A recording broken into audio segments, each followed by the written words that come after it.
आस्तिकत्वम् इति। तत्र आदौ आस्तिकशब्दस्य कः वा अर्थः इति चेत् आस्तिकः नाम यः तावत् अस्ति परः लोकः इति विश्वसति सः भवति आस्तिकः इति ज्ञायते। नाम मरणोत्तरम् अन्यः कश्चन लोकः अस्ति, नाम यत्र पुनर्जन्म तावद् अङ्गीक्रियते तद्दर्शनं भवति आस्तिकदर्शनम्। अथवा अमुमंशं यः तावत् अङ्गीकरोति, यः विश्वासं करोति सः भवति आस्तिकः इति। तर्हि आस्तिक प्रकृते तावत् न आस्तिकदर्शनं नाम एतावता चिन्तनीयं, किन्तु अत्र एतदतिरिच्यापि वेदस्य प्रामाण्यं नाम अथवा वेदः प्रमाणम् इति वा यः अङ्गीकरोति, यद्दर्शने तावत् यद्दर्शनम् अङ्गीकरोति तद्दर्शनम् आस्तिकदर्शनम् इत्यपि अत्र योजनीयं। यतः जैनादीनां व्यावृत्त्यर्थं तावत् तथा च किं जातमित्युक्तौ यद्दर्शनं वेदस्य प्रामाण्यम् अङ्गीकरोति अथवा वेद विरुद्धं न भवति, वेद अनुसारि एव भवति, तद्दर्शनम् आस्तिकदर्शनम् इति। तानि च भवन्ति नाम षड्दर्शनानि, यानि न्यायवैशेषिक सांख्ययोग पूर्वमीमांसा उत्तरमीमांसाख्यानि तावत् दर्शनानि आस्तिकदर्शनानि इति कथ्यन्ते। एतेषां समेषाम् आस्तिकदर्शनानां तावत् परमप्रयोजनं भवति मोक्षः इति। तत्र अस्माकं प्रसिद्धं यत् चतुर्विधपुरुषार्थाः तावत् प्रसिद्धाः धर्म अर्थ काम मोक्षाख्याः। तत्र परमं प्रयोजनं नाम परमः पुरुषार्थः तावत् मोक्षः इति उच्यते। तर्हि किन्तु तथा च एतेषां षण्णामपि दर्शनानां तावत् परमं प्रयोजनं भवति मोक्षः। किन्तु किन्नाम मोक्षः नाम मोक्षस्य स्वरूपं किम् इत्यस्मिन् विषये तावत् तत्र दर्शनेषु भेदः विद्यते। तथापि तावत् मोक्षः नाम तादृशी स्थितिः यस्य प्राप्त्युत्तरं पुनः जन्म न भवति, सः मोक्षः इत्यत्र तु समेषां तावत् अङ्गीकारः भवति। किन्तु तस्य स्वरूपं किम् इत्यत्र तावत् तत्र भेदः, मोक्षस्य प्राप्तौ वा साधनानि कानि, मार्गः कः इत्यत्र तावत् भेदः विद्यते। तथा च एवं षण्णामपि दर्शनानां सामान्यः परिचयः। तत्रापि पुनः प्रकृते तावत् ग्रन्थः यः तर्कसङ्ग्रहः अस्ति, सः ग्रन्थः न्यायवैशेषिकयोः तावत् ग्रन्थः इति वक्तुं शक्यते। न केवलं न्यायदर्शनस्य नापि केवलं वैशेषिकदर्शनस्य अयं परिचयात्मकः ग्रन्थः इति वक्तुं शक्यते, किन्तु न्यायवैशेषिकयोः विद्यमानानां विषयाणां तावत् प्रतिपादकः अयं ग्रन्थः इति वक्तुं शक्यते। तत्र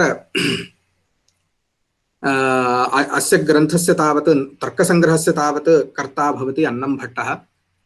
इदानीं तस्य या व्याख्या न्यायबोधिनी इति उच्यते तस्य भवति गोवर्धनसुधीः इति तावत् तस्य नामेति मङ्गलश्लोकेन तावत् अवगम्यते। तर्हि यथाशक्ति यथामति सरलसंस्कृतेन ज्ञातुं यत्नं कुर्मः। तत्र आदौ मङ्गलाचरणं भवति। सर्वत्र तावत् मङ्गलाचरणं तावत् सम्प्रदायः, अयमेकः सम्प्रदायः। ग्रन्थस्य परिसमाप्त्यर्थमिति केचन वदन्ति, विघ्नविनाशार्थमिति च अपरे वदन्ति। तत्र यत्किञ्चित् वा भवतु विघ्नविनाशद्वारा ग्रन्थसमाप्तिर्वा भवतु, तथा च प्रयोजनं भवति विघ्नविनाशः, तदुत्तरञ्च ग्रन्थसमाप्तिः नाम प्रारब्धः यः ग्रन्थः तस्य समाप्तिर्भवतु इत्यपि च इच्छया मङ्गलाचरणं क्रियते। तत्र मङ्गलं तावत् तत्र मङ्गलाचरणश्लोके तावत् इष्टदेवतायाः नमस्कारः, गुरोर्नमस्कारः इत्यादिकं तावत् साधारणतया भवति। तत्र आदौ तर्कसङ्ग्रहस्य तावत् मङ्गलश्लोकः भवति। निधाय हृदि विश्वेशं विधाय गुरुवन्दनं बालानां सुखबोधाय क्रियते तर्कसङ्ग्रहः। तत्र आदौ किञ्चित् तर्कसङ्ग्रहस्य पङ्क्तिं पठित्वा तस्य किञ्चिदिव आशयं ज्ञात्वा तदुत्तरं पुनः न्यायबोधिनी तावत् पाठ्यते। सः क्रमः भवतु। तत्र आदौ उच्यते निधाय हृदि विश्वेशं, विश्वेशं हृदि निधाय गुरुवन्दनं विधाय बालानां सुखबोधाय तर्कसंग्रहः क्रियते इति तावत् प्रतिज्ञा। तत्र तथा च विश्वेशं हृदि निधाय इति विश्वेशः नाम परमेश्वरः, तस्य स्मरणं कृत्वा नाम तस्य नमस्कारं कृत्वा गुरुवन्दनं विधाय विद्यागुरूणां वन्दनं विधाय तावत् अयं तर्कसंग्रहः क्रियते। अनन्तरम् अस्य ग्रन्थस्य प्रयोजनं किम् इति चेत् उच्यते बालानां सुखबोधाय इति। बालाः नामक तत्र न हि वयसा तावत् नाम न्यूनवयस्काः नाम स्तनन्धयः बालाः इति तावत् नात्र अभिप्रायः, किन्तु ग्रहणधारणपटुर्बालः इति तावत् उच्यते अग्रे। तथा च येषां न्यायशास्त्रे नाम अथवा तर्कशास्त्रे येषां ज्ञानं नास्ति किन्तु सामान्य भाषापरिज्ञानं च विद्यते, ते तावदत्र बालाः इति अभिप्रेताः। तथा च बालाः नाम अविज्ञातं न्यायशास्त्रः इति वक्तुं शक्यते। तथा च तादृशानां बालानां सुखबोधाय। तथा च तर्कसंग्रहः तावत् आदिमः ग्रन्थः। न्यायशास्त्रस्य पठनावसरे तावत् आदौ तावत् तर्कसंग्रहः तावत् पठ्यते सर्वत्र। तथा च तेषां सुखबोधाय। तथा च ये तावत् नूतनतया न्यायशास्त्रं पठितुं तावत् उत्सहन्ते तेषां प्राथमिकज्ञानं भवतु इति धिया संग्रहेण पुनः तत्र पुनः विस्तारशः तावत् न्यायशास्त्रसम्बद्धान् विषयान् तावत् बोधयन्त्यनेके ग्रन्थाः, किन्तु तेषां समग्रं तावत् पठनं क्लेशकरं भवति, बहु क्लेशकरं भवति। तावता विद्यार्थिनः नाम तदानीमेव प्रथमवारं न्यायशास्त्रं यः पठति तस्य तावत् पठने क्लेशः स्यात्, अनुभूयेत कदाचित्। अतः संग्रहेण सारांशः तावत् आदौ यदि उच्यते, तथा च एवमेव मौलिकांशाः नाम ये अत्यन्तम् अपेक्षन्ते अंशाः ते तावद् यदि बोध्यन्ते तदुत्तरं तस्य किञ्चित् सामान्यज्ञानं शास्त्रस्य भवति। तेन च अग्रे ये प्रौढग्रन्थाः विद्यन्ते तेषां पठनेन अस्य जामिता न भवेत् इति च धिया अयं संग्रहः, अतः नाम्नि एव विद्यते तर्कसंग्रहः इति। तर्कस्य संग्रहरूपेणैव अत्र सर्वमपि तावद् उच्यते। तथा च अतः अस्ति तर्कसंग्रहः क्रियते तर्कसंग्रहः। तथा च बालानां सुखबोधाय तर्कसंग्रहः क्रियते इति तावत् तत्र मङ्गलाचरणं कृतम्। तदुत्तरम् अस्ति न्यायबोधिन्याः मङ्गलाचरणश्लोकः भवति। अखिलागमसञ्चारि श्रीकृष्णाख्यं परं महः ध्यात्वा गोवर्धनसुधीस्तनुते न्यायबोधिनीम्। पुनरेकवारं वक्ष्यामि। अखिलागमसञ्चारि श्रीकृष्णाख्यं परं महः ध्यात्वा गोवर्धनसुधीस्तनुते न्यायबोधिनीम्। गोवर्धनसुधीः इति तावत् ग्रन्थकर्तुः नाम व्याख्याकर्तुः नाम भवति गोवर्धनसुधीः इति। सः तावत् न्यायबोधिनीं तनुते इति प्रतिजानीते। तथा च ग्रन्थस्य नाम अस्ति न्यायबोधिनी इति। नाम्नैव ज्ञायते न्यायस्य बोधिनी नाम न्यायं बोधयति इति। तथा च अनन्तरं श्रीकृष्णाख्यं परं महः ध्यात्वा इति। तथा च परम भगवतः श्रीकृष्णस्य संस्मरणं कृत्वा सः तावत् ग्रन्थस्य आरम्भं करोति। एवञ्च आदौ भवति चिकीर्षितस्य ग्रन्थस्य निर्विघ्नपरिसमाप्त्यर्थम् इष्टदेवता नमस्कारात्मकं मङ्गलं शिष्यशिक्षायै ग्रन्थतो निबध्नाति निधायेति। तथा च अयं व्याख्यारूपः ग्रन्थः। तथा च व्याख्याग्रन्थः तावत् मूलग्रन्थमेव अनुसरति।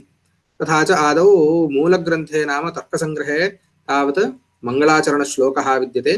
तस्य प्रास्ताविकं वदति। चिकीर्षितस्य ग्रन्थस्य नाम कर्तुम् अभीप्सितस्य ग्रन्थस्य निर्विघ्नपरिसमाप्त्यर्थं पूर्वमेव अतः उक्तं। किमर्थं मङ्गलाचरणं क्रियते इत्युक्तौ निर्विघ्नपरिसमाप्त्यर्थं विघ्नविनाशद्वारा नाम अथवा विघ्नविनाशद्वारा ग्रन्थस्य परिसमाप्त्यर्थं इष्टदेवता नमस्कारात्मकम् इदं च मङ्गलं किं रूपं कथमस्ति इदं मङ्गलं कथमस्ति इत्युक्तौ मङ्गलाचरणम् इति चेत् इष्टदेवता नमस्कारात्मकं मङ्गलं शिष्यशिक्षायै ग्रन्थतः शिष्य अनन्तरं मङ्गलाचरणस्य नाम अथवा मङ्गलाचरणस्य तावत् अन्यत् प्रयोजनमस्ति शिष्यशिक्षायै।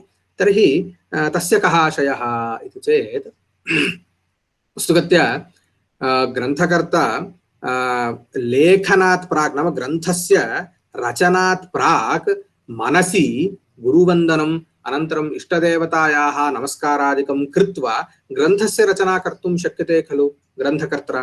तर्हि किमर्थं तेन यत् नमस्कारः तेन विहितः तत् किमर्थं पुनः लिपिबद्धम् अथवा श्लोकबद्धं श्लोकेन तत् किमर्थं ग्रन्थे पुनः अन्तर्भावयति इति भवति प्रश्नः। सः नमस्कुर्यान् नाम, किन्तु नमस्कारः नाम किं मनसि ध्यानं वा भवति नमस्कारः अथवा किं साष्टाङ्गप्रणामादिकमपि नमस्कार एव।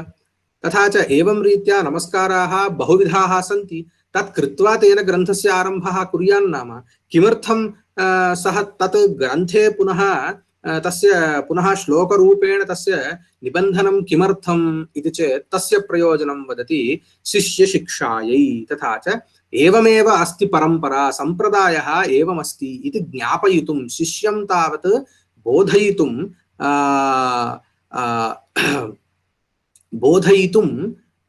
अत्र ग्रन्थतः निबध्नाति इति।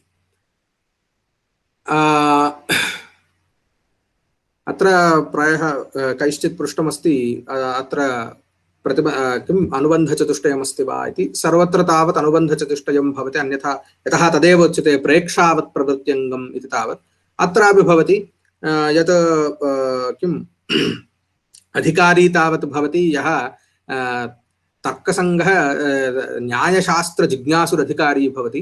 अनन्तरं प्रतिपाद्यप्रतिपादकभावः सम्बन्धः भवति, विषयः भवति न्यायः अथवा तर्कः, अनन्तरं प्रयोजनं च भवति मोक्षः इति वक्तुम् अत्रापि शक्यते। अतः अनुबन्धचतुष्टयमपि अत्र अस्ति एव, किन्तु तत् विशिष्य तस्मिन् विषये तावत् अत्र नैव तथा विव्रियते, किन्तु अस्ति एव। सर्वत्र तावत् पठनपाठनक्रमे सम्प्रदाये ये केचन ग्रन्थाः विद्यन्ते तेषां सर्वेषामपि अनुबन्धचतुष्टयं विद्यते। यद्यपि तत् तत्र नोच्यते तथापि अस्माभिरेव कथञ्चित् ऊहया तावत् ज्ञातव्यम् इति। तदुत्तरं भवति एतावता मङ्गलाचरणश्लोकस्य विवरणं सञ्जातम्। अनन्तरं अत्र इदं मया वक्तव्यमासीत्, यदि किमपि प्रष्टव्यं चेत् किञ्चित् अत्र मेसेज् रूपेण वा स्थापयन्तु अथवा प्रष्टुमपि अर्हन्ति, किन्तु अन्ते भवति चेत् किञ्चित् सौकर्याय भवेत् इति सूच्यते। यदि पुनः मया वक्तव्यम् इति यदि भाति चेत्, यदि नावगतं, यदि पुनर्वक्तव्यं, पुनः अपेक्षितं विवरणम् इति यदि चिन्त्यते तर्हि कृपया तत् मेसेज् मध्ये सूचयन्तु, अहं तत् पुनः वक्ष्यामि, विवरणं कर्तुम् अहं यत्नं करोमि। एतावता तावत् मङ्गलाचरणं सञ्जातं, तस्य अर्थः कः, प्रयोजनं च किं, मङ्गलस्य प्रयोजनं किम् इत्यपि च ज्ञातं। तदुत्तरं तर्कसङ्ग्रहे अस्ति द्रव्यगुणकर्मसामान्यविशेषसमवायाभावाः सप्तपदार्थाः इति। तथा च अत्र पदार्थानां नाम जगतः तावत् कथं विभागः, जगतः दृष्टिः न्यायदर्शनरीत्या कथं भवति इति चेत् जगत् सर्वमपि सप्तपदार्थेषु अन्तर्भूतम् अथवा जगत् सप्तधा विभक्तम् इत्यपि वक्तुं शक्यते।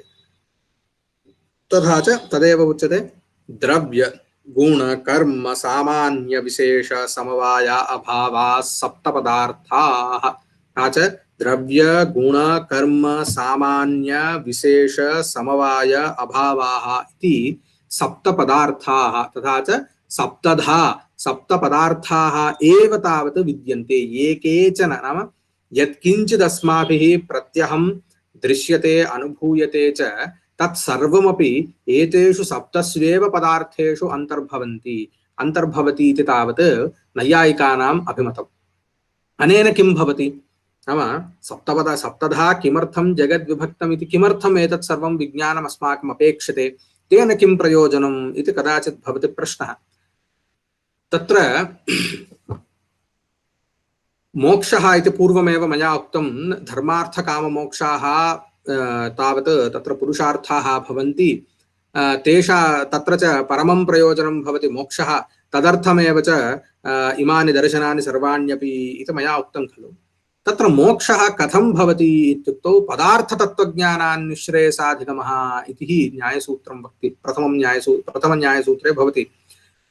निःश्रेयसः निःश्रेयसाधिगमः नाम मोक्षस्य प्राप्तिः। तथा च मोक्षः कथं भवति इत्युक्तौ पदार्थानां तत्त्वज्ञानात्, नाम लोके विद्यमानानां पदार्थानां, नाम एके नाम कानिचन नाम केषाञ्चिदेव पदार्थानाम् इति नाशयः, किन्तु सर्वेषां पदार्थानां नाम तथा च अन्यथा अन्यतो गत्वा किं जातं, जगतः तत्त्वज्ञानेनैव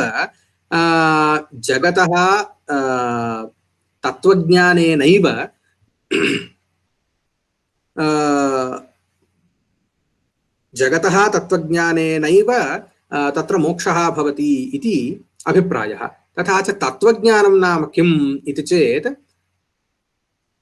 जगति विद्यमानानां पदार्थानां तत्तत् किम् असाधारण धर्म पुरस्कारेण ज्ञानं तत्त्वज्ञानम् इति उच्यते। तथा च सर्वेषां पदार्थानाम् असाधारण धर्म पुरस्कारेण ज्ञानेन तावत् मोक्षः भवति इत्युच्यते। तथा च किं जातम् अन्ततो गत्वा इत्युक्तौ पदार्थज्ञानमपेक्षते इति सञ्जातम्। अतः पदार्थाः नाम सप्तपदार्थाः इत्यादि कथनस्य अयमेव आशयः, यत् एतद् विज्ञानेन यत् परमप्रयोजनमस्ति, मोक्षरूपं परमप्रयोजनं तत् तावत् प्राप्यते। अतः अत्र सप्तधा विभागः कृतः इति। अत्र इदानीं पश्यन्तु कथमस्ति, वाक्यं कथमस्ति इत्युक्तौ द्रव्यगुणकर्मसामान्यविशेषसमवाय अभावाः सप्तपदार्थाः इति। अत्र चिन्तयामश्चेत् इदानीं सप्त एते पदार्थाः सन्ति इति तु गणनया एव तावत् अवगम्यते अस्माभिः। द्रव्य गुण कर्म सामान्य विशेष समवाय अभावाः इत्युक्तावपि तावत् तत्र ज्ञायते एव।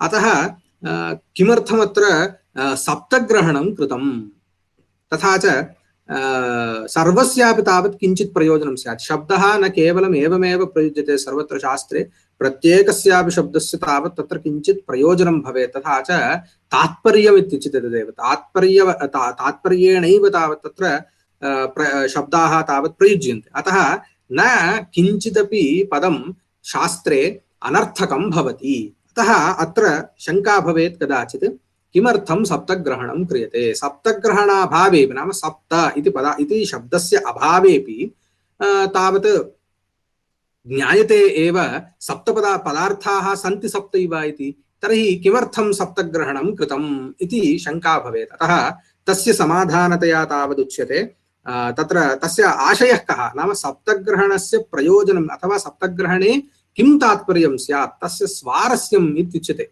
स्वारस्यं किं, सप्तशब्दप्रयोगस्य स्वारस्यं किम् इति न्यायबोधिन्यामुच्यते। अत्र सप्तपदग्रहणं पदार्थत्वं द्रव्यादि सप्तान्यतमत्वव्याप्तिलाभाय इति। तथा च सप्तग्रहणेन नाम सप्तपदेन किमवगम्यते इत्युक्तौ पदार्थत्वं नाम पदार्थेषु जगति विद्यमानः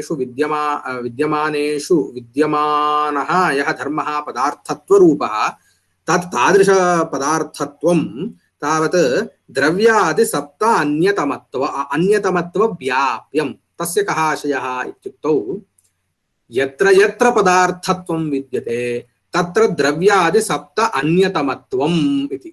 इदानीम् अन्यतमत्वं नाम किं नाम द्रव्यादि सप्तान्यतमत्वं कुत्र विद्यते, द्रव्यादि सप्तस्वेव विद्यते।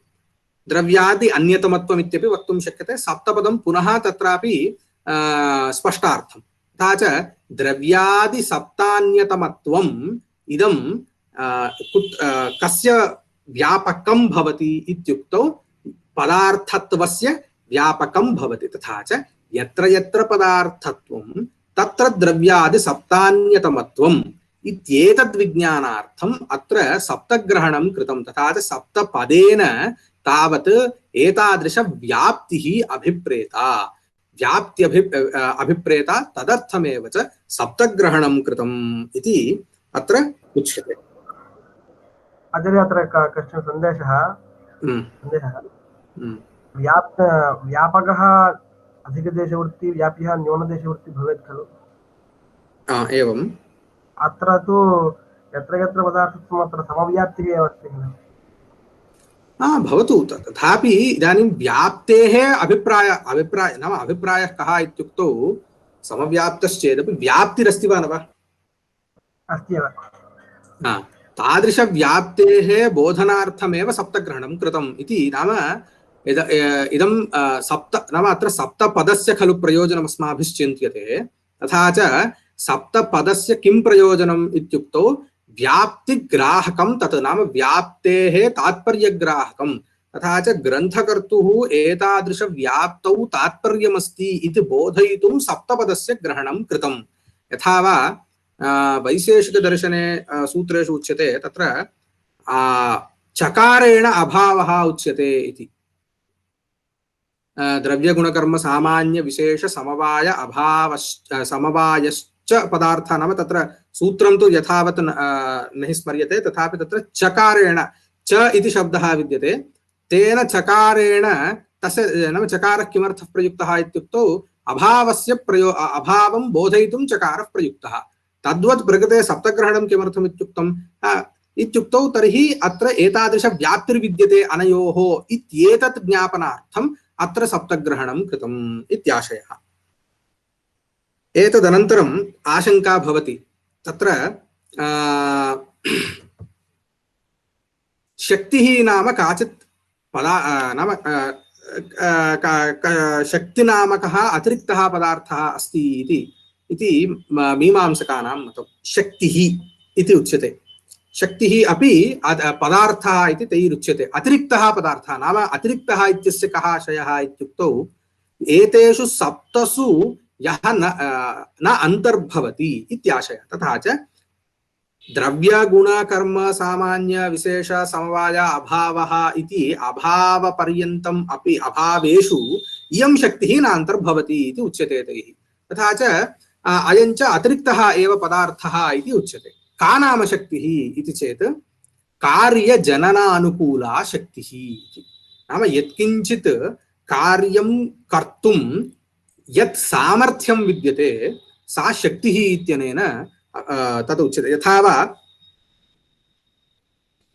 शब्दस्य का शक्तिः इति नाम तेषां मते कथं भवति इत्युक्तौ शब्दस्य शक्तिः का इत्युक्तौ अर्थ अवबोधनरूपा या शक्तिः नाम शब्दप्रयोगे सति अस्माकं किं भवति अर्थ अवबोधो भवति। तथा च शब्दस्य किं सामर्थ्यम् इत्युक्तौ अर्थावबोधनसामर्थ्यं विद्यते। इयमेव शक्तिः इति तत्र उच्यते। शब्देपि काचित् शक्तिर्विद्यते अर्थावबोधनरूपा शक्तिः।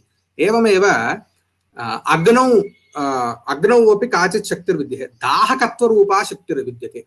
नाम अग्निसंयोगे सति नाम अग्निस्पर्शः यदा अस्माकं भवति तदा अस्माकं दाहः इति भवति। दाहः तर्हि दाहजनकत्वं तथा च दाहजननानुकूला शक्तिः इति काचित् अग्नौ विद्यते। तद्वदेव प्रत्येकस्मिन्नपि पदार्थे काचित् शक्तिर्विद्यते। यथा वा घटस्य तावत् जलाहरणरूपा शक्तिर्विद्यते। इत्येवं रूपेण सर्वत्रापि कार्यकारित्वं नाम केनचित् द्रव्येण पदार्थेन वा यत्किञ्चित् यदि अस्माभिः कार्यं कर्तुं शक्यते तर्हि तस्य पदार्थस्य तादृशकार्यसम्पादकत्वं यद्विद्यते इयमेव शक्तिरित्युच्यते। तथा च एतादृशी शक्तिः अस्ति अतिरिक्तः पदार्थः। तत्र उदाहरणं तावतेभिः अत्र अग्निः तावत् स्वीक्रियते। तत्रोच्यते ननु शक्तिपदार्थस्य अष्टमस्य सत्वात् कथं सप्तैवेति नाम शक्तिपदार्थस्य अष्टमस्य इत्यनेन कः सप्त अतिरिक्तस्य अष्टमस्य सत्वात्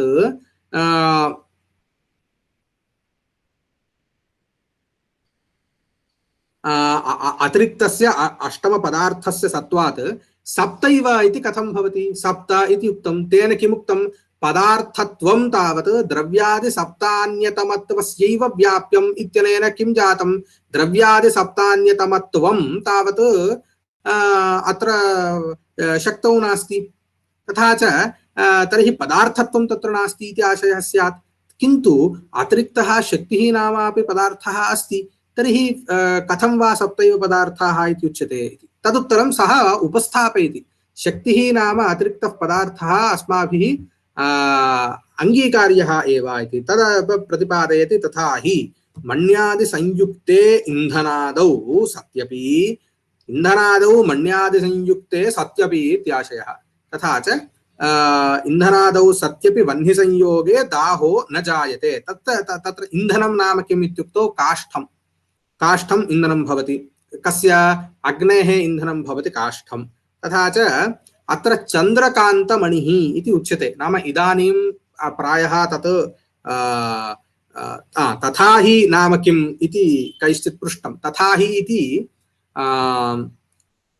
अत्र यदा तथा हि इति उच्यते तदा विवरणं यदा दीयते एतावता तेन प्रतिज्ञातं, पूर्वपक्षिणा किं प्रतिज्ञातं? शक्तिपदार्थस्य अष्टमस्य सत्वात् कथं सप्तैवेति इति खलु तेन पृष्टम् अथवा प्रतिज्ञातम् अथवा पृष्टं। तर्हि शक्तिपदार्थस्य अष्टमस्य सत्वात् इति तस्य प्रतिज्ञा खलु।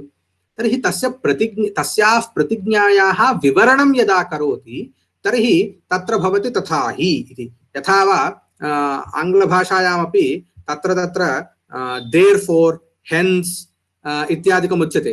तर्हि therefore इति कदा उच्यते? यदा यत्किञ्चित् निरूपणीयं तत् निरूप्य अन्ते यत् कन्क्लूजन् इत्यनेन उच्यते ततः प्राक् therefore इति वा hence इति वा किमपि उच्यते। तद्वद् अत्रापि फॉर एग्जाम्पल इत्यादिकम् अस्माभिः प्रयुज्यते तत्र तद्वद् अत्रापि तथा हि इति कस्य विवरणम् इत्युक्तौ शक्तिरूपाष्टमस्य पदार्थस्य सत्वात् इत्यस्य विवरणं। तथा च अष्टमः पदार्थः अस्ति इति विवरणं यदा आरभ्यते तदा तस्य संज्ञा भवति तथा हि। अनन्तरम् अन्ते यदा निर्णयः यथा कन्क्लूजन् इति यथा उच्यते तदा तथा च एवञ्च इत्यादिकम् उच्यते। तद्वदेव किञ्च इति तत्र प्रयुज्यते। किञ्च इति यदा प्रयुक्ते तत् एडिशनल्, तत्र किञ्चित् उच्यते उक्तं पूर्वं तस्य पुनः अन्यदपि किञ्चित् योजयित्वा उच्यते चेत् तदानीं किञ्च इत्यादिकम् आगच्छति। तद्वत् संस्कृतभाषायाम् अथवा शास्त्र विवरणपद्धतौ एते शब्दाः बहुत्र श्रूयन्ते। तथा हि, तथा च, एवञ्च, किञ्च, न च इति तावत् यदा सन्देहः अथवा पूर्वपक्षः आरभ्यते तदा न च वाच्यं, न च इत्यारभ्यते तद्वाक्यं वाच्यम् इत्यनेन तावत् तत् तस्य समाप्तिर्भवति, वाक्यस्य समाप्तिर्भवति। एवञ्च अत्र कथमस्ति इत्युक्तौ इदानीम् इन्धनादौ नाम इन्धनं नाम काष्ठं वह्निसंयुक्तम् अस्ति। नाम काष्ठस्य वह्निसंयोगः नाम काष्ठं दहति, नाम तदानीं काष्ठे वह्निरस्ति इत्याशयः। तदानीं मण्यादिसंयुक्तदशायाम् इदं प्रायः इदानीं तथा स्फुटं नैव अनुभूयेत, किन्तु सूर्यकान्तमणिः चन्द्रकान्तमणिः इति मणिद्वयं तावत् बहुत्र श्रूयते अस्माकं। तत्र चन्द्रकान्तमणेः तावत् अयं स्वभावः इत्युच्यते यत् यदा चन्द्रकान्तमणिः तावत् अग्नौ संस्थाप्यते तदा अग्निः तावत् दाहकः न भवति। तथा च अग्नौ यदा हस्तप्रक्षेपः चन्द्रकान्तमणिना क्रियते तदानीं दाहः न भवति, न दहति। अग्निः तदा न दहति इति उच्यते। यदा तु चन्द्रकान्तमणिः तावत् निष्कास्यते तदानीं तावत् अग्नौ पुनः दाहकत्वम् अनुभूयते अथवा अग्निसंस्पर्शे सति दाहः अस्माकं भवति इति अयम् अनुभवः। तथा च अयं किं वदति इत्युक्तौ मण्यादिसंयुक्तेन्धनादौ सत्यपि वह्निसंयोगे। यदा मया चन्द्रकान्तमणिः तावत् काष्ठे संस्थापितः तदानीं अग्निसंयोगः भवति चेदपि दाहः न भवति, अनन्तरं दाहो न जायते, तत् शून्ये तु जायते। नाम चन्द्रकान्त मणेः अभावे तु तावत् अग्नौ तस्मिन्नेव काष्ठे अग्निसंयोगे सति तावत् दाहः जायते। तदानीं किं जातम्? इदानीम् अग्निः तु सर्वदा इन्धने नाम काष्ठे तावत् अस्ति, किन्तु कदाचित् दाहः भवति, कदाचित् दाहः न भवति। कदाचित् नाम यदा चन्द्रकान्तमणिः तावत् संयुक्तः तदा दाहः न भवति, यदा तु तादृश चन्द्रकान्तमणिर्नास्ति तदा तु दाहः भवति। अनेन किं जातम् इत्युक्तौ इदानीं दाहजननानुकूला या शक्तिः अग्नौ विद्यते सा यदा चन्द्रकान्तमणिर्विद्यते तदा नष्टा, तदा नास्ति, नष्टा। यदा तु चन्द्रकान्तमणिः ततः निष्कास्यते तदानीं उत्पद्यते इति कृत्वा दाहजननानुकूला या शक्तिः सा उत्पद्यते, नश्यति इति तावत् तत्र अनुभूयते। तथा च इयञ्च शक्तिः या दाहजननानुकूला शक्तिरस्ति सा तावत् उक्तेषु पदार्थेषु नान्तर्भवति इत्यतः, नाम तत् द्रव्यं वा न भवति, गुणो वा न भवति, न किञ्चित् भवति इत्यतः। तथा च दाहं प्रति शक्तिः तावत् तत्र कारणं, नाम दाहरूपकार्यं प्रति शक्तिः तत्र कारणम् इति अनेन ज्ञायते। तेन च शक्तिः नाम अतिरिक्तः पदार्थः अङ्गीकार्य एव इत्यतः अष्टमस्य पदार्थस्य सत्वात् कथं वा सप्तैव पदार्थाः भवन्ति इति सप्तग्रहणेन या व्याप्तिरुक्ता भवति। इदानीं किं जातं? यत्र यत्र पदार्थ, तस्य आशयः कः? यत्र यत्र पदार्थत्वं शक्तौ तत्र द्रव्यादिसप्तान्यतमत्वम् इति नास्ति। तर्हि कथं वा द्रव्यादिसप्तान्यतमत्वव्याप्यम् इति भवता वक्तुं शक्यते? यथा पदार्थत्वं शक्तौ तु अस्ति, तत्र तु द्रव्यादिसप्तान्यतमत्वं नास्ति खलु। अतः सप्तग्रहणेन या व्याप्तिरुच्यते तादृशव्याप्तेरपि भङ्गः जातः इत्यतः इति तस्य आशयः। तथा च पूर्वपक्षः अनेन समाप्तः। तथा च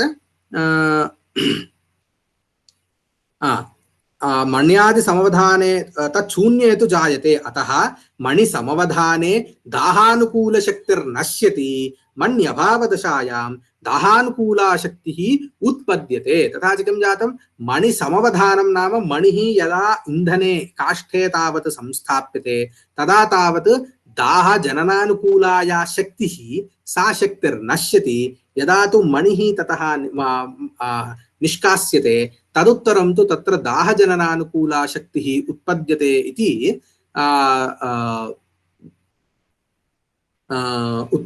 इति जातम्। अनेन च अतिरिक्तः पदार्थः अस्ति।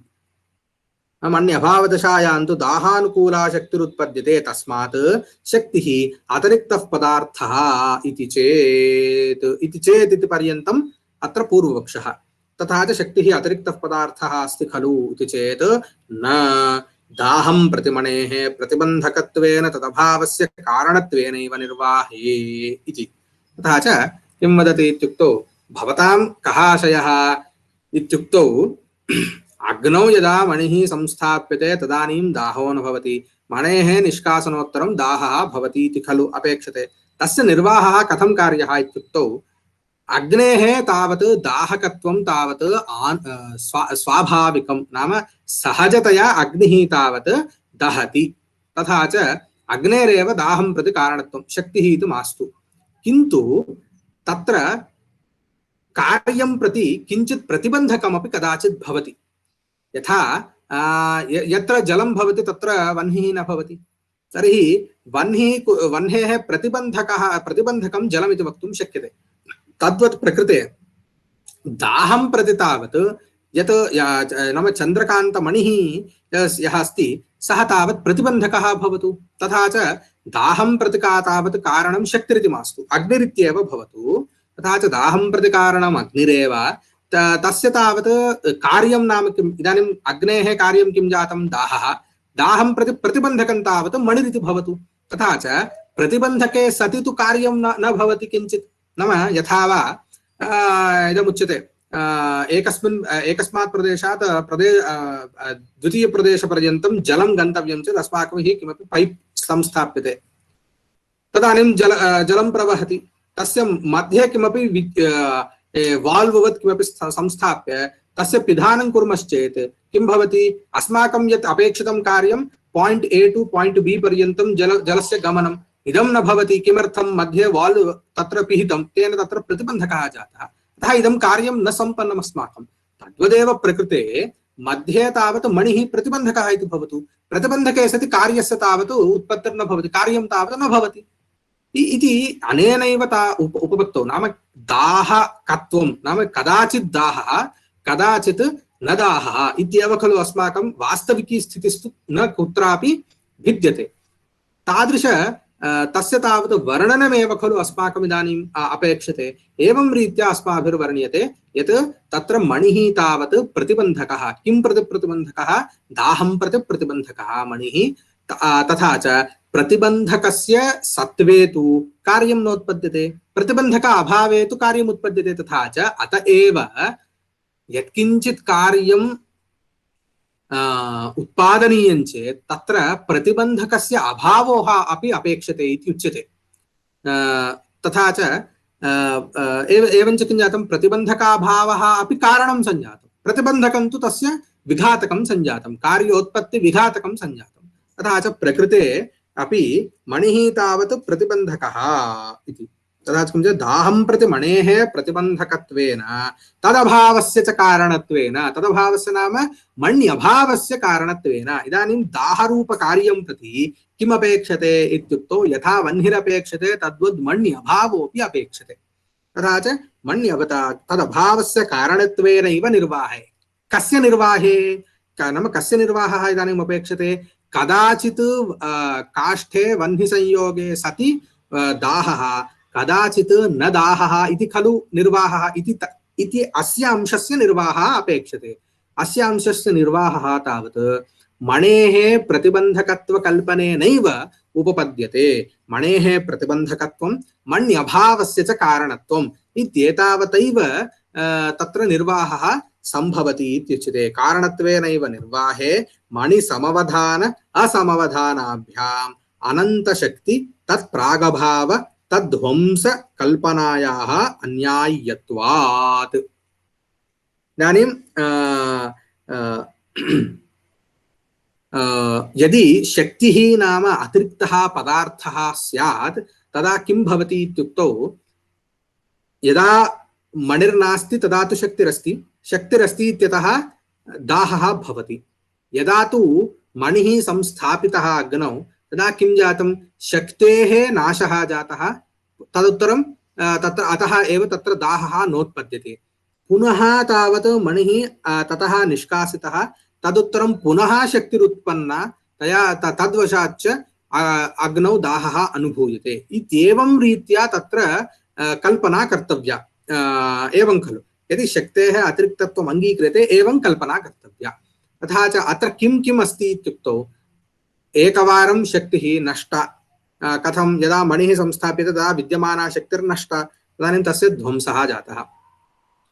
तदुत्तरं पुनः यदा निष्कास्यते मणिः, ततः निष्कास्यते, तदानीं पुनः शक्तिरुत्पन्ना इति वक्तव्यं। तर्हि उत्पत्तेः प्राक् किम् आसीत् इति वक्तव्यं, शक्तेः प्रागभावः आसीत् इति वक्तव्यं। पुनः मणिः संस्थापितः, पुनः शक्तेः ध्वंसः सञ्जातः इत्येवं रूपेण, नाम प्रागभावः इति अत्र उत्पत्तेः प्राक्, नाम यस्य कस्यचित् अपि कार्यस्य उत्पत्तेः प्राक् तावत् विद्यमानः यः अभावः, नाम इदानीं घटस्य अभावः कदा कदा भवति इत्युक्तौ, यदा अत्र घटः नास्ति अन्यत्र च अस्ति, नाम एक्स् घटः इति स्वीकुर्मः, एक्स् घटः, तस्य अवस्थात्रयं, नाम अवस्थात्रयेपि नास्ति अथवा इति प्रयोगः भवति। कथं, कदा इति चेत्, यदा एक्स् घटः अत्र नास्ति किन्तु अन्यत्र प्रकोष्ठे अस्ति, तदानीमपि अत्र नास्ति इति भवति सहायकः। यदा घटः न उत्पन्नः, एक्स् घटः एव नोत्पन्नः, तदानीमपि घटः नास्ति खलु, तदानीमपि घटः भविष्यति इत्युच्यते, अथवा नास्ति। एवमेव यदा घटः नष्टः, नाम तस्य ध्वंसः जातः, पतितः अथवा केनचित् ताडने सति तस्य नाशः सञ्जातः, तदानीमपि नास्ति इत्युच्यते। एतेषां त्रयाणां तावत् तत्र भवति। इदानीं प्रथमं यदुक्तं नाम अन्यस्मिन् प्रकोष्ठे अस्ति अत्र नास्ति सः घटः, तदा सः यदा तदानीं यः नास्ति इति यदुच्यते सः भवति अत्यन्ताभावः। एवम् उत्पत्तेः प्राक् एतावता सः घटः नोत्पन्नः, ततः प्राक् नास्ति इति यः अस्ति सः भवति प्राग्भावः इति। यदा तु पतने सति अथवा केनचित् ताडने सति विनाशः सञ्जातः, विनाशः इति तत्रैव उच्यते, सः ध्वंसः इति उच्यते। तथा च एवं रीत्या प्राक्भावः, प्रध्वंसाभावः, अत्यन्ताभावः इति अभावत्रयम्। अन्यः अपि एकः अभावः अस्ति, तद् यदा अभावस्य परिचयः भवति तदानीं कुर्मः। तदा च एतावता किं जातम् इत्युक्तौ अत्र अस्माकं प्राग्भावः प्रध्वंसाभावः इति अपेक्षते। तथा च इदानीं मणिसंस्थाने नाम संस्थापनं यदा क्रियते अथवा मणिसंयोगः यदा अग्नौ भवति तदा तावत् शक्तिः तावत् नश्यति। तथा च नश्यति नाम नाशः नाम प्रध्वंसः। तथा च प्रध्वंसाभावः तत्र एकः अङ्गीकार्यः। पुनः यदा इयम् एका शक्तिः नष्टा, पुनः यदा मणिः निष्कास्यते अपरा शक्तिरुत्पद्यते इति अङ्गीकर्तव्यं खलु। सा अपरा शक्तिः उत्पद्यते नाम उत्पत्तेः प्राक् तस्य प्राग्भावः अस्ति। यत्किञ्चिदपि वा उत्पद्येत तस्य उत्पत्तेः प्राक् तु सर्वस्यापि तस्य पदार्थस्य प्राग्भावः भवति इति तावत् नियमः। तथा च अस्य पुनः प्राग्भावः अस्ति इति अङ्गीकर्तव्यं। पुनः मणिसंस्थाने सति पुनः तस्याः शक्तेः नाशः इति वक्तव्यम्। इत्येवं रीत्या शक्तिः अतिरिक्तः इति यदि उच्यते तद् नाम शक्तिः नाम इदानीं किं जातं, शक्तिः अतिरिक्तः पदार्थः इत्येतेषां मते शक्तिः किं भवति, दाहस्य कारणं भवति। तथा च दाहस्य कारणं दाहरूपकार्यं प्रति कारणं कार्यं दाहरूपकार्यं किमर्थं नास्ति इत्युक्तौ शक्तिरूपकारणाभावात्, दाहरूपकार्यं किमर्थमस्ति इत्युक्तौ शक्तिरूपकारणसत्त्वात् इति वक्तव्यम्। तथा च शक्तिः नाम अतिरिक्तः पदार्थः यदि स्यात् तर्हि शक्तेः उत्पत्तिः शक्तेः नाशः इत्येवं रीत्या अङ्गीकार्यं स्यात्। पूर्वोक्तर नाम उदाहरणे इदमेव चिन्तयन्तु। इदानीं शक्तिः नाम अतिरिक्तः पदार्थः न, दाहः कार्यं खलु, तस्य कारणं भवति वह्निः। वह्निस्तु सर्वदा अस्ति एव। इदानीं दाहं प्रति कारणं वह्निः, प्रतिबन्धकं च भवति मणिः इति स्वीक्रियते। तदानीं किं जातम् इत्युक्तौ कार्यं प्रति किमपेक्षितम् इति पूर्वमुक्तं, प्रतिबन्धकस्य अभावोऽप्यपेक्षितः। तथा च यदा मणिरस्ति तदानीं प्रतिबन्धक अभावरूपकारणं नास्ति, नाम कारणसामग्री इत्युच्यते। यदा कदापि वा भवतु यत्किञ्चित् कार्यं प्रति एकमेव कारणमिति न भवति, तत्र कारणानां समूहः। यथा वा घटः उत्पद्यते चेत् अथवा घटः उत्पादनीयश्चेत् तत्र मृदपेक्षते, चक्रमपेक्षते, दण्डः अपेक्षते, कुलालः अपेक्षते, जलमपेक्षते, बहु अन्यत् किञ्चिदपि बहु अपेक्षते। तथा च घटं प्रति केवलं मृदेव कारणं, केवलः कपालः एव कारणमिति वक्तुं नैव शक्यते। तत्र काचित् कारणसामग्री विद्यते। एवमेव प्रतिबन्धकाभावः अपि सर्वत्रापि नाम सर्वस्यापि कार्यस्य यत्किञ्चित् प्रतिबन्धकं तु अवश्यं भवति, तस्य अभावोऽप्यपेक्षते अवश्यं। तथा च कारणसामग्री अस्ति। इदानीं तद्वदेव प्रकृतस्थलेपि दाहरूपकार्यं प्रति न केवलं वह्निरेव कारणम्, अपि तु तत्र कारणसामग्र्यां प्रतिबन्धक अभावोऽप्यन्तर्भूतः। स च प्रतिबन्धकः कः, प्रतिबन्धकं किं तत्, तत्र किं कः प्रतिबन्धकः, मणिः, चन्द्रकान्तमणिः प्रतिबन्धकः। अतः तद् अभावोऽप्यपेक्षते। तथा च किं जातम्, इदानीं कार्यमस्माकं दाहः, दाहं प्रति कारणं किम् इत्युक्तौ मण्यभावः अग्निः, अथवा अग्निः यथा तद्वदेव मण्यभावोऽपि। यदा मणिरस्ति तदानीं मण्यभावरूपकारणं नास्ति, अतः मण्यभावस्य अभावादेव दाहरूपकार्यं नास्ति। तथा च एतावता अस्माकं सर्वदा किमपेक्षते इत्युक्तं कार्यम् अस्ति वा न वा, दाहः अनुभूयते वा न वा इत्येव सर्वेषां तावत् सामान्यस्थितिः। नाम अयं तु अनुभवः न निराकर्तुं शक्यते, किन्तु अयम् अनुभवः किमर्थं भवति अथवा किमर्थं न भवति इत्येव अत्र चर्चा सम्भाव्यते। तत् शास्त्रकारैः एवं रीत्या तत्र विचारः क्रियते। तथा च किं युक्ततरं प्रतिभाति, नाम शक्तिः नाम अतिरिक्तः पदार्थः इति स्वीक्रियते चेत् अयं सम्यक् उपपद्यते वा उत शक्तिः नाम अतिरिक्तः पदार्थः न इत्यपि अयम् अनुभवः अस्य अनुभवस्य निर्वाहः सम्भवति वा इति तावद् विचार्यते चेत् कुत्र लाघवम् इत्येकमस्ति। नाम इदानीं शक्तिः नाम अतिरिक्तः पदार्थः न इत्यङ्गीक्रियते चेदपि यदि दाहः कदाचित् अनुभूयते कदाचित् नानुभूयते इति उपपद्यते चेत् तर्हि किमर्थं व्यर्थं खलु शक्तिः अतिरिक्तः पदार्थः इति स्वीकारः व्यर्थः खलु। अतदेव प्रकृतेपि उच्यते यत् शक्तिः न अतिरिक्तः पदार्थः। तथा च किं जातम् इदानीं पश्यन्तु, मणिः अस्ति, अग्निः अस्ति, दाहः अस्ति। इदानीम् अग्निः तावत् द्रव्येषु अन्तर्भवति, मणिरपि द्रव्ये एव अन्तर्भवति। इदानीं मणिवत् मणिः प्रतिबन्धकः, कारणं किम् इत्युक्तं मण्यभावः, अभावोऽपि पदार्थः, नाम सप्तपदार्थेषु एव अन्तर्भवति। तथा च किं जातमत्र एतावता दाहः नाम किम्, उष्णस्पर्शः तावत् गुणेषु अन्तर्भवति इत्येवं रीत्या यत्किञ्चित् अत्र स्थले भवतु तत् सर्वमपि नाम तत्र ये पदार्थाः दृश्यन्ते अथवा अनुभूयन्ते ते सर्वेपि पदार्थाः सप्तेष्वेव नाम उक्तेषु द्रव्यादि सप्तेषु पदार्थेषु एव अन्तर्भवति। अतः अत्र अतिरिक्तः शक्तिः नाम अतिरिक्तः कश्चित् पदार्थः अङ्गीकर्तव्यः इति अपेक्षा नास्ति। अतः शक्तिः न अतिरिक्तः पदार्थः इति तावत् सिद्धान्तितं। तथा च तस्मात् सप्तैव पदार्थाः इति सिद्धम्। अत्रापि पश्यन्तु, सप्तैव पदार्थाः, सप्त एवकारेण किमत्र ज्ञायते इत्युक्तौ अन्य अतिरिक्तं नास्ति इति। उक्तेषु सप्तसु कुत्र अन्तर्भवन्ति?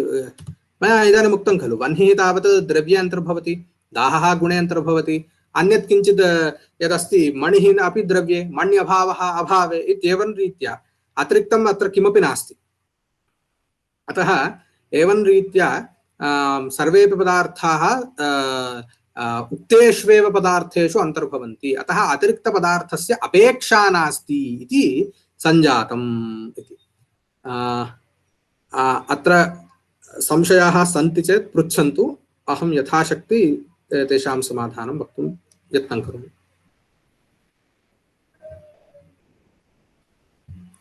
अवगतं वा? अत्र क्लेशः अनुभूयते वा?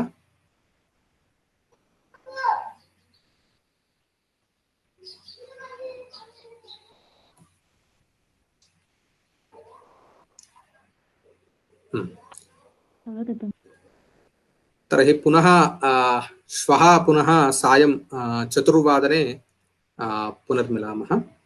पुनः निधाय हृदय विश्वेशं विधाय गुरुवन्दनं बालानां सुखबोधाय क्रियते तर्कसङ्ग्रहः। हरिः ओम्। धन्यवाद आचार्य। नमस्कारः। धन्यवादः।